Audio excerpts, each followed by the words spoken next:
Good afternoon, guys. It's about 11 a.m. We're making risotto for Gwen today. When I do risotto, I'll show you a couple things. Today it's going to be really heavy on mushrooms. I Googled once a long time, what's a good food for bone density? Mushrooms popped up. So ever since then, a lot of our meals are quite mushroom heavy. Risotto, I think, is just always thought of as a complicated meal, and I'm going to show you how I do it and keep it really easy so you can follow along and make it for yourself at home. All right, so first I've got this pot pan situation right here. I'm going to drop in 2 tablespoons of butter, and I don't want this to be too hot, so I just want to let that melt a little bit.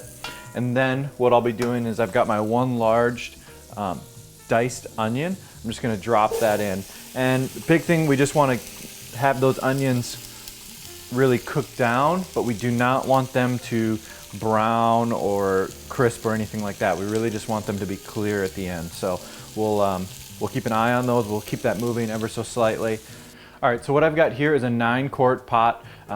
And I've got this right now on the lowest setting. Now this is a really powerful gas burner that I have right here. So still have to be careful that I'm not gonna burn any of the onions. Just letting that, keeping a little moisture in there, just to add a little bit more liquid to help those onions cook down. All right, now we're gonna add the rice. And what I use for this is arborio rice. You won't see this labeled in the grocery store too often as risotto rice. This is going to be arborio rice, which the grain is just a little bit thicker, stockier, and it takes a much longer time to cook than a normal rice, but it's going to keep its shape while slowly taking on moisture. So what I'm going to do here is just drop that in, make sure that's all out, and then I'll just give that a stir. And what we want to do right now is this is going to be 4 or 5 minutes. This is strictly just to kind of sear the shell of that rice, and then that'll again just give it a little bit better flavor later on. So again, just 5 minutes in there.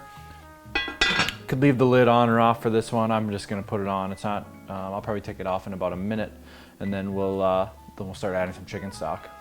All right, I'm going to fire up this back burner, and what I'm going to do, that's going to be on about medium heat, and I'll do a splash of olive oil here. And now I'm going to start using that. I'm going to cook down those mushrooms that I sliced earlier. So we'll just put all those down. And I know this looks like a ton of mushrooms. You're like freaking out. But wait till you see how much that cooks down. And if you don't like mushrooms, you're hardly even going to notice them at the end. All right. So we can just see how some of these grains are starting to brown up. And we can see it's getting the pan right down there, it's getting a little hot. So I'll back the heat down a little bit on that. I want that rice to just sear a little bit more before I start adding in the chicken stock. I think my rice and my onions are looking pretty good. It's time to add some liquid. Now with Italian risotto, when people always think about this, it's adding a little tiny bit of liquid at a time. I don't have time for that, and neither do you. So what I'm gonna do is I'm going to add, I don't know, 50-60% of the liquid right now. So this is just standard chicken stock. You could use vegetable stock, beef stock, but today we're adding chicken anyway, so I like to just put some chicken stock in there. This is 1 quart, so we're going to start with a lot of this to start. And I just got that all rolled in, and I've probably used 2/3 or 3/4 of this chicken stock. And again, keep the heat the same, low, medium, low, and we're just going to let that sit for a while now. Then what we'll do, we'll just keep an eye on our mushrooms as those are cooking down. We got some oil there. I don't add a ton of salt in this one because the chicken stock has so much. The butter's got some in there. And then we're gonna be putting Parmesan cheese in as well. So I will pretty much just be adding black pepper to this as the only seasoning. All right, so let's just check in on our risotto quick. So see, you can still see the rice and the onions are pretty submerged, but the liquid is slowly starting to cook into the rice. So I just give that a light stir. Again, we don't want to overheat anything. And then wow, look at those mushrooms. They've cooked down. They're starting to get some color. That's looking awesome. So what we're gonna do then, we are gonna add our broccoli in. We'll just let that kind of steam a little bit. And then what we have here is we're gonna take I've got a tablespoon of black pepper here. And I'm gonna put this in now with the risotto. All right, so you can just see that tablespoon of black pepper that I added, and again, We just want to make sure that none of this rice is sticking to the bottom. Boy, you can just see how that liquid has really started to cook off. You know, we're going to keep adding some chicken stock, but we're going to wait right now. We're going to just keep a real close eye on this and make sure we don't burn the rice. Okay, so now what I'm going to do, this is my sauce. Gwen loves stuff that's green. So I've got the spinach, the basil, the Italian parsley, the lemon, the water, and the oil. And then what I'll do is blend that up. And that's really kind of going to be my final liquid that I pour into the risotto. And then now if we look at the risotto, we can see that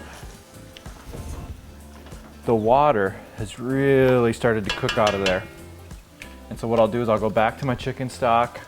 I've got this one that's almost empty, and I'm gonna add the remainder. So now, so far, I have used an entire quart of stock into here, and I haven't even tested to see where the arborio rice is cooked to. I bet that so far that this has been cooking on low heat for about 20 minutes, and I'm guessing we've got about 10 to 15 remaining before it's ready to eat.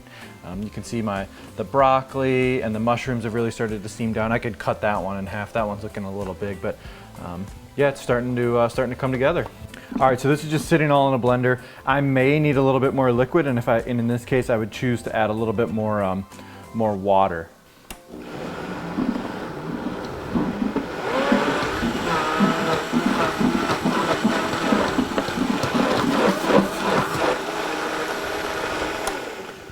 All right, so we're just gonna check in on this. We wanna see how much it's cooked. We really wanted to almost think of it like pasta, where you don't want any of it stuck in your teeth. You don't want any biting. I mean, that's really, really close. I think what I'm gonna do now is I'm gonna take half of this sauce mixture, and that's gonna be the final bit of liquid. Half to 3/4 of this. I'll just roll that in there, and you can just smell how fresh that lemon is with the parsley. This one's pretty light on basil. I've got a little garden out back that was short on basil today, so this is definitely more parsley heavy today. But Gwen really likes when it's feels just super fresh. So now it's looking really green. What I'm gonna do is let that cook down again, keep the heat the same, and then finally the last step, we'll add the chicken, the remainder of the vegetables, and we'll throw some tomatoes on top, Parmesan cheese, and it'll be ready to eat. All right, so I've got that fully cooked chicken breast right here, so I'm just gonna add this in. This was just sitting in the fridge overnight. I'm gonna add that in, heat that up.